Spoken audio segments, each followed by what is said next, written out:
Bonjour, vous écoutez l'épisode 138 de Change ma vie, le podcast qui vous donne des outils pour votre esprit. Aujourd'hui, nous allons parler de se pardonner à soi-même, pourquoi et comment.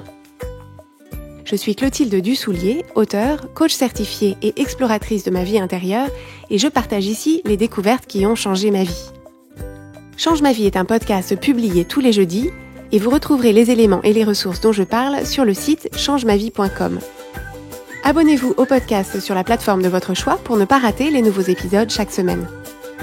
Si vous aimez ce podcast, vous aimerez aussi la Minute Change ma vie, un message exclusif que j'envoie tous les mardis aux abonnés de la newsletter de Change ma vie. Si vous voulez vous aussi la recevoir, rendez-vous sur la page changemavie.com/inscription au singulier pour vous inscrire gratuitement. Le sujet sur lequel on se penche cette semaine, c'est l'idée de se pardonner. Donc le processus du pardon envers soi-même. Donc cet épisode fait suite à d'abord, d'une part, une série d'épisodes que je vous avais proposés, c'est sur les épisodes 38 à 41 sur l'amour de soi, comment est-ce qu'on fait pour s'aimer mieux. Donc ça c'est les épisodes 38, 39, 40 et 41 de Change ma vie. Et par ailleurs, l'épisode 122, qui est l'épisode que j'ai fait sur l'idée de pardonner, mais dans lequel j'utilisais l'idée de pardonner plutôt en pensant à d'autres personnes, à qui on considérait la possibilité de pardonner des actions passées. Donc cette semaine, je voudrais qu'on parle ensemble de l'idée de pardon qu'on s'offre à soi-même,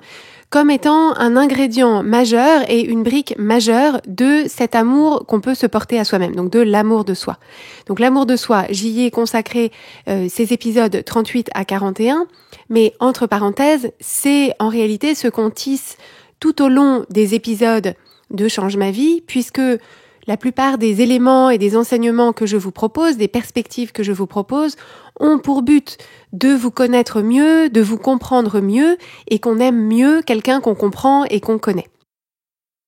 Pour en revenir à cette idée de pardon et de se pardonner à soi-même, pourquoi est-ce que je vous présente ça comme un élément majeur de l'amour de soi ? Alors, en fait, ce qui se passe, c'est que comme notre cerveau est une machine à émettre des jugements, émettre des interprétations et en particulier des interprétations de type jugement, en fait, on juge les autres à longueur de journée, mais on se juge aussi soi-même à longueur de journée. Donc c'est normal, tout le monde fait ça, mais ce qui est important à considérer, c'est que si on a tendance à souvent se juger négativement, à s'en vouloir pour des choses, donc s'en vouloir pour des choses qu'on a dites, des choses qu'on a faites, des choses qu'on est, les conséquences de nos choix passés, etc. Si on a tendance à s'en vouloir pour les choses, si on a tendance à s'en tenir rigueur et à avoir une sorte de rancune envers nous-mêmes pour des choses passées, si on se juge négativement pour des choses de nous, des choses de notre passé ou des choses de notre présent, il va se passer plusieurs choses. Il va se passer d'une part un certain ressenti émotionnel qui va ressembler à des émotions de type culpabilité, de type honte, de type rejet de soi-même. Donc si je me juge négativement pour des choses que j'ai faites, des choses que j'ai dites ou des choses que je suis, je vais du fait de ces pensées que j'entretiens pour moi-même, je vais ressentir de la culpabilité, de la honte et du rejet. Donc ça, c'est une première chose. D'une part, ce n'est pas un climat émotionnel très agréable à emporter dans son quotidien, vous en conviendrez. Donc ça, c'est la première chose. Mais surtout, en fait, les conclusions qu'on va en tirer sur nous, du fait qu'on se juge négativement sur ce qu'on est, ce qu'on fait, ce qu'on dit, c'est qu'on va en tirer la conclusion que on n'est pas digne de notre propre amour, on n'est pas digne de notre propre estime, on n'est pas digne non plus de l'amour et de l'estime d'autres personnes et on n'est pas digne non plus des opportunités que la vie pourrait nous présenter. Donc en fait, si on pense qu'on a fait des choses, qu'on a dit des choses ou qu'on est des choses qu'on juge négativement, en fait, ce qu'on va faire, c'est que en se mettant en position de juge et de juge avec une sentence qui nous condamne, en fait, qui dit juge et qui dit sentence dit rétribution. Et donc en fait, si je me juge négativement, je vais en réalité passer mon temps à me punir de diverses façons pour ces fautes ou ces erreurs ou ces manquements passés ou présents. Donc ce à quoi ça va ressembler, c'est que sans m'en apercevoir et sans nécessairement que j'arrive à bien voir ce motif se dessiner dans ma vie, si j'ai tendance à m'en vouloir pour tout un tas de choses que je fais, que je dis et que je suis, en fait, subtilement dans mon quotidien, je vais me punir, par exemple, en ayant un discours intérieur plutôt dur, un discours intérieur de jugement, un discours intérieur d'intransigeance envers moi-même. Donc ça, c'est une façon de me punir, d'avoir une sorte de compensation et pour des manquements ou des fautes ou des erreurs dont je me juge coupable. Et ce qui va se passer aussi de façon plus extérieure, donc il y a le discours intérieur, mais il y a ensuite les actions intérieures qui vont me conduire plutôt à adopter des mécanismes d'auto-sabotage. C'est-à-dire que si je m'en veux pour quelque chose de mon passé, et que du coup je ne me sens pas digne de l'amour des autres ou d'opportunités qui pourraient se présenter, en fait je vais naturellement et subrepticement saboter ces opportunités, saboter ces relations, saboter ces expériences pour pouvoir garder pleine et entière l'idée que je me fais de ma culpabilité et de mon indignité de cet amour ou de ces opportunités. Quand je vous parle du pardon de soi, de l'idée de vous pardonner pour des actions passées, peut-être que certains ou certaines d'entre vous pensent immédiatement à un événement passé, un événement assez marquant ou assez majeur de votre vie, dans lequel vous estimez avoir fait une erreur majeure ou avoir causé du tort de façon majeure à quelqu'un d'autre. Peut-être que vous avez quitté quelqu'un dont vous estimez que vous lui avez brisé le cœur. Peut-être que vous avez été responsable d'un accident dans lequel quelqu'un d'autre a été une victime. Peut-être que vous estimez que dans une circonstance passée, vous avez trahi votre parole, l'engagement que vous aviez fait envers un ami ou une amie, par exemple. Donc ça, ce sont des événements passés dans lesquels, le plus souvent, c'est à ce type d'événement-là qu'on pense quand on se dit « il faut que je me pardonne pour quelque chose de mon passé ». Mais ce que je veux vous inviter à voir aujourd'hui, c'est que il y a en réalité une myriade de petites choses dans notre quotidien sur lesquelles on a tendance à bâtir notre dossier contre nous-mêmes. Donc oui, il y a des situations dans lesquelles on estime que compte tenu de la morale, de ce qui est correct à faire, ou même des lois, on a fait une faute. Et donc ça va être intéressant de voir de quelle façon est-ce qu'on a envie de se pardonner pour cette faute. Mais il y a aussi tout un tas de toutes petites fautes, de toutes petites erreurs, de tout petits oublis, de tout petits manquements qu'on perçoit de nous-mêmes au quotidien. Des petites inadéquations, des choses qu'on a dites, qu'on juge maladroites, etc., sur lesquelles on va bâtir notre impression qu'on s'en veut. Donc je vais m'en vouloir d'avoir pris la parole en réunion et d'avoir dit ça. Je vais m'en vouloir d'avoir oublié le goûter de mon fils. Je vais m'en vouloir de ne pas avoir rappelé mon ami qui m'a laissé un message, etc., etc. Donc, il y a tout un tas de choses au quotidien qui, sans qu'on les prenne vraiment en considération, s'accumulent dans notre esprit comme étant des choses pour lesquelles on s'en veut et pour lesquelles on s'en tient rigueur. Donc, si vous n'êtes pas tout à fait sûr de correspondre à l'une ou l'autre de ces descriptions, je vous invite à vous demander s'il vous arrive dans votre quotidien de ressentir de la culpabilité ou de la honte. Et si vous répondez oui à cette question, comme je pense la très grande majorité des personnes qui m'écoutent aujourd'hui, si vous répondez oui à ces questions, ça veut dire que vous êtes concerné et que vous pourriez à coup sûr bénéficier d'une pratique de pardon de vous-même. Alors, bien sûr, quand on parle de pardon de soi-même, se manifeste le même type de questionnement que quand on se propose de pardonner à une autre personne, c'est qu'il y a une partie de nous qui a l'impression que le fait de s'en vouloir, le fait de s'en tenir rigueur ou le fait de se juger négativement sert une fonction. C'est-à-dire que on se dit, si je ne m'en veux pas, si je ne m'en tiens pas rigueur, si je ne me juge pas négativement pour cette chose que j'ai faite ou que j'ai dite ou que je suis, alors c'est comme si je me donnais carte blanche pour mon comportement et donc ça signifierait laisser tomber mes standards et à ce moment-là, je ne travaillerai plus à être une meilleure version de moi-même, je ne travaillerai plus à avoir des actions qui sont plus alignées avec mes idées et la personne que j'ai envie d'être, etc. Donc si c'est comme ça que vous voyez les choses, je veux absolument vous dire aujourd'hui que le fonctionnement humain, c'est précisément dans l'autre sens. C'est-à-dire que à chaque fois qu'on se juge durement, à chaque fois qu'on s'en veut pour quelque chose, à chaque fois qu'on s'en tient rigueur pour quelque chose, on crée pour nous-mêmes de la culpabilité et de la honte, ce qui, d'une part, nous rend la vie assez misérable, mais en plus sont plutôt des émotions qui sont paralysantes, qui nous conduisent à beaucoup ruminer intérieurement, mais à peu agir extérieurement. Et donc ce n'est absolument pas quand on ressent de la culpabilité ou de la honte au sujet de choses qu'on a faites, dites ou qu'on est, qui nous aide à imaginer une autre façon d'être et à se donner les ressources et les moyens pour devenir cette personne. Ce ne sont pas ni la culpabilité ni la honte qui nous aident à regarder nos erreurs passées, qui peut-être sont effectivement des erreurs à nos yeux, et à nous dire qu'est-ce qui s'est passé pour moi, pourquoi est-ce que j'ai réagi comme ça, pourquoi est-ce que j'ai fait ça, pourquoi est-ce que j'ai pris cette décision, et si avec le recul je trouve que je n'aurais pas dû agir ou réagir de cette façon-là, de quoi est-ce que j'aurais besoin pour que la prochaine fois que ça se produit, je puisse agir ou réagir différemment. Donc de la même façon que quand on pardonne à d'autres personnes, en réalité, le fait de pardonner nous libère et nous permet de continuer notre vie comme on le souhaite. Le fait de se pardonner à soi-même nous libère nous et nous permet à nous de continuer notre vie en se proposant de faire mieux, en se proposant d'apprendre de nos expériences pour grandir et pour évoluer. Donc encore une fois, je vous invite à vous poser la question, est-ce que vous ressentez dans votre quotidien de la culpabilité et ou de la honte ? Et posez-vous vraiment la question parce que j'ai remarqué un phénomène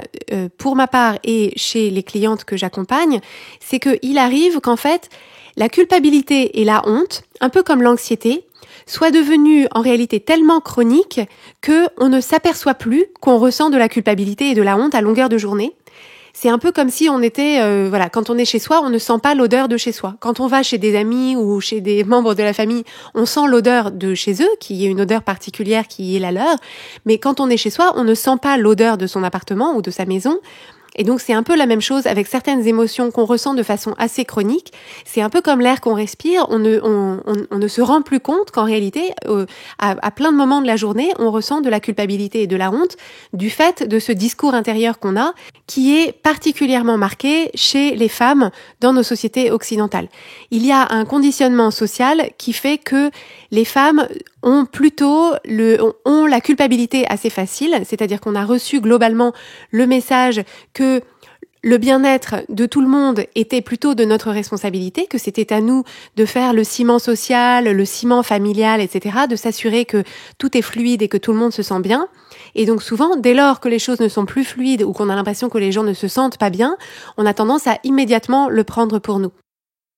C'est dans ce contexte que je veux partager avec vous une pratique extrêmement simple de pardon de soi qui est tirée d'un livre de l'auteur américain Kamal Ravikant. Donc Ravikant, ça s'écrit R-A-V-I-K-A-N-T, qui est donc un auteur américain qui a écrit il y a quelques années et qui vient de republier un livre qui s'appelle Love Yourself Like Your Life Depends on It. Donc ce qui veut dire en français, aimez-vous comme si votre vie en dépendait. Donc j'adore ce titre parce que je pense effectivement que notre vie dépend dans une très grande mesure de l'amour qu'on se porte à soi-même. En tout cas, la qualité de notre vie, ça c'est sûr et certain. Donc dans son livre, Kamal Ravikant propose un certain nombre de pratiques qui permettent de s'aimer plus, de s'aimer mieux, et il partage en particulier une pratique pour, en amont de l'amour de soi, se pardonner, qui m'a beaucoup plu dans sa grande simplicité, et donc que je veux partager avec vous. Donc c'est une pratique qui se fait par écrit, et qu'on peut faire de façon assez régulière, donc pas forcément tous les jours, même si on peut bien sûr le faire tous les jours, mais on va commencer par le faire une fois. Donc on prend un carnet, un crayon, et on se propose de lister toutes les choses pour lesquelles on veut se pardonner. Donc, toutes les choses pour lesquelles actuellement on s'en veut, pour lesquelles on s'en tient rigueur, pour les choses pour lesquelles on se juge négativement. Et en fait, pour chacune de ces choses, patiemment, on va écrire « je me pardonne pour » ou « je me pardonne de ». Et donc en fait, on va écrire à chaque fois une chose pour laquelle on a envie de se pardonner, une chose pour laquelle on a envie de ne plus s'en vouloir, de ne plus s'en tenir rigueur et de ne plus se juger négativement. Et pour chacune de ces choses, on l'écrit et ensuite on prend un petit instant pour vraiment ressentir cette chose et ressentir le pardon qu'on a envie de se donner de façon associée. Donc l'exercice consiste vraiment à lister au fur et à mesure et aussi longtemps qu'on en a envie, aussi peu ou aussi longtemps qu'on en a envie, par association d'idées, toutes les choses pour lesquelles on remarque qu'on s'en veut et pour lesquelles on a envie de simplement se libérer de notre propre jugement. Selon qui vous êtes, là où vous en êtes et les choses pour lesquelles vous vous sentez coupable, ça va prendre une tournure tout à fait différente. Mais peut-être que, par exemple, vous allez écrire je me pardonne d'avoir perdu patience avec les enfants, je me pardonne d'avoir pleuré pendant la réunion, je me pardonne d'avoir menti au sujet de la fête à laquelle je ne voulais pas aller. Je me pardonne d'avoir fait confiance à cette personne alors que j'aurais dû voir que, en fait, elle n'était pas digne de confiance. Je me pardonne de parfois rester bloquée sur des petites choses sans importance. Je me pardonne de me sentir souvent stressée et débordée. Je me pardonne de m'inquiéter de ce que un tel pense de moi. Je me pardonne de avoir laissé tomber le yoga alors que j'avais payé pour l'année, etc., etc. Donc, ça peut être de la plus petite chose, de la chose la plus précise, à la chose la plus générale et la plus une chose que vous constatez d'une façon générale dans votre vie. Il n'y a pas de bonne ou de mauvaise façon de faire ça. L'idée, c'est simplement de pouvoir écrire ces phrases. Je me pardonne pour, je me pardonne de,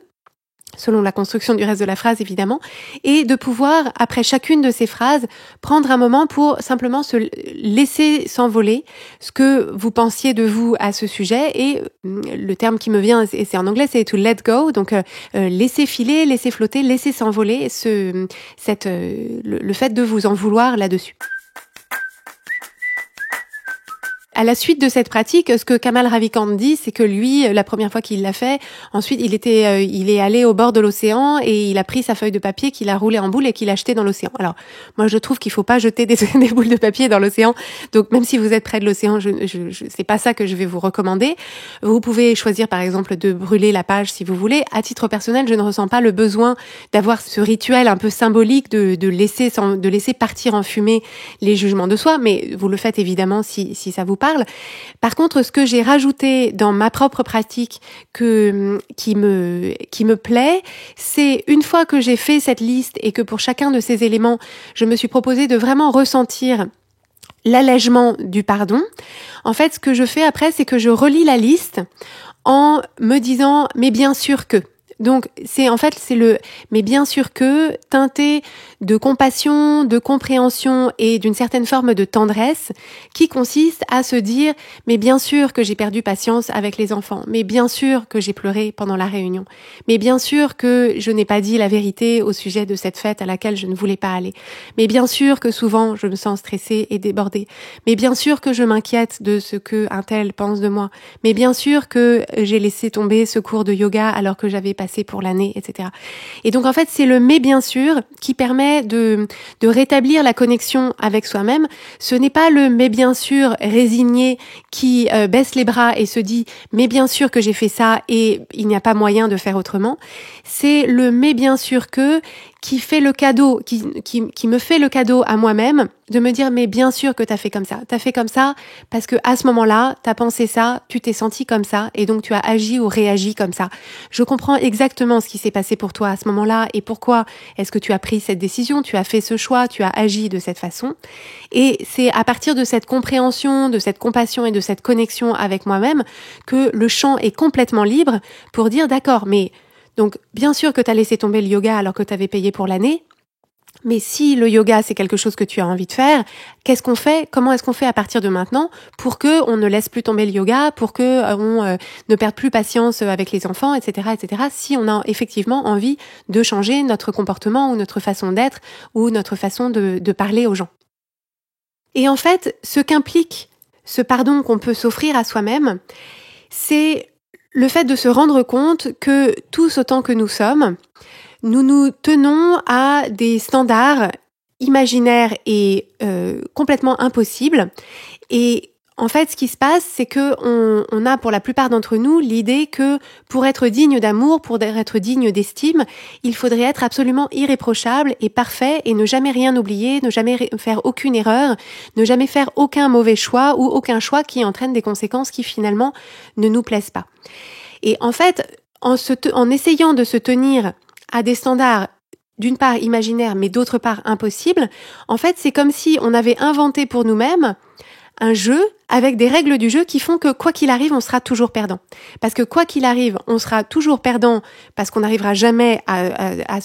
atteindre ces standards impossibles et on sera toujours perdant parce que du coup, on se jugera toujours d'avoir échoué à se tenir à nos propres standards. Et le pardon peut réellement intervenir quand on réalise que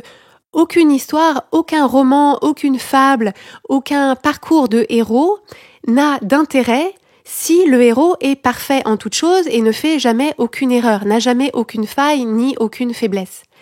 Une histoire de héros dans laquelle le héros est parfait et irréprochable, c'est d'un ennui mortel. Et c'est exactement la même chose, qu'on s'en rende compte ou non, pour notre propre vie. On s'ennuierait mortellement si, dans notre vie, on faisait toujours tout parfaitement, que tout le monde trouvait toujours que ce qu'on faisait c'était super, que tout le monde nous aimait, que tout le monde nous disait toujours exactement ce qu'on avait envie d'entendre et que nous, on disait toujours à tout le monde exactement ce qu'ils avaient envie d'entendre et qu'on avait toujours les promotions et qu'on avait toujours la validation et qu'on nous aimait exactement comme on voulait, etc. On a beau penser que c'est ça qu'on aimerait, en réalité, rien n'est plus faux. C'est justement parce qu'on rencontre dans notre vie des challenges, parce que dans notre vie, il arrive qu'on ne soit pas à la hauteur de ce qu'on aimerait faire, qu'on ne soit pas à la hauteur des situations que la vie nous présente, et qu'il y ait donc un décalage entre là où on en est et là où on voudrait être, que la vie a un intérêt et qu'on s'intéresse nous-mêmes à notre propre parcours de héros ou d'héroïne. Et tout l'intérêt de ce pardon qu'on peut se faire à soi-même, c'est que quand on ne se pardonne pas, quand on s'en veut, quand on se juge négativement, en réalité, on bloque le fil de l'histoire. On bloque le fil de l'histoire de notre vie et de notre propre transformation parce qu'on reste bloqué sur un événement ou une faute ou une faiblesse, alors que l'événement, la faute, la faiblesse font complètement partie de la narration de cette histoire-là. Et donc, le pardon consiste à dire, mais bien sûr, à ce moment-là, mon héroïne se trompe, bien sûr, à ce moment-là, mon héroïne pleure en réunion, perd patience devant ses enfants et abandonne le yoga alors qu'elle avait payé pour l'année. Donc, bien sûr qu'elle fait ça parce qu'elle est humaine et parfaitement imparfaite, mais quelle est la transformation qui se cache là-dedans? Qu'est-ce que mon héroïne apprend de ça? De quelle façon est-ce que mon héroïne est plus forte, plus grande, plus elle à la sortie de ça? Et c'est chacun de nous qui décidons quelle est l'histoire qu'on raconte après ça. Quel est le sens qu'on donne à tel ou tel événement, telle ou telle action, tel ou tel choix, telle ou telle décision? Dans une histoire de héros ou d'héroïne, il n'y a pas de mauvais virage qu'on ne pourrait corriger par une sorte de retournement de situation. C'est la même chose dans notre vie. Mais pour pouvoir opérer ce changement et donc reprendre le fil de notre histoire de héros ou notre histoire d'héroïne, il est nécessaire d'accepter les erreurs, les manquements, les failles et les défauts de ce héros ou de cette héroïne, les accepter pour pouvoir mieux réintégrer tout ça dans le chemin principal de cette histoire. Je vous lance donc le défi à la suite de l'écoute de cet épisode, le défi d'essayer pour vous-même cette pratique que je vous ai décrite, donc simplement, avec un papier, un crayon, listez les choses pour lesquelles vous avez envie de vous pardonner, en les laissant s'envoler à chaque fois et en relisant après la liste, en vous disant « mais bien sûr que j'ai fait ça, mais bien sûr que j'ai dit ça, mais bien sûr que j'ai pris cette décision, mais bien sûr que j'ai fait ce choix, mais bien sûr que je suis comme ci, mais bien sûr que je suis comme ça ». Et voyez quel est le changement intérieur en termes de coloration de votre ressenti intérieur et de votre relation à vous-même que cette pratique crée pour vous. Donc vous pouvez essayer de le faire une fois que vous l'aurez fait, je vous recommande de revisiter cette pratique régulièrement puisque, comme je vous l'ai dit, au fil des journées, on accumule des preuves et des dossiers et des griefs envers nous-mêmes et donc c'est vraiment utile de temps en temps de faire d'adopter cette pratique d'une façon, pour remettre un peu les compteurs à zéro de tous ces jugements négatifs qu'on a sur nous-mêmes. Si vous aimez Change ma vie, vous allez adorer Change ma vie mode d'emploi. Change ma vie mode d'emploi, c'est le programme de coaching qui va vous donner des ailes pour atteindre tous vos objectifs de vie. Grâce à notre méthodologie unique, Nous allons vous guider pas à pas pour développer la vision riche et vivante de ce que vous voulez. Nous allons vous aider à trouver la clarté sur la façon la plus simple et la plus directe de l'obtenir, et nous allons vous apprendre à soutenir votre élan tout du long en surmontant les obstacles avec confiance pour vous sentir avancer tous les jours vers la vie à laquelle vous aspirez. Si vous écoutez Change ma vie, c'est que vous savez que vous avez une vie extraordinaire à vivre. Une vie qui a du sens et un impact, et c'est notre mission et notre passion de vous y aider. Je vous donne donc rendez-vous dès aujourd'hui sur changemavie.com/coaching pour avoir toutes les informations.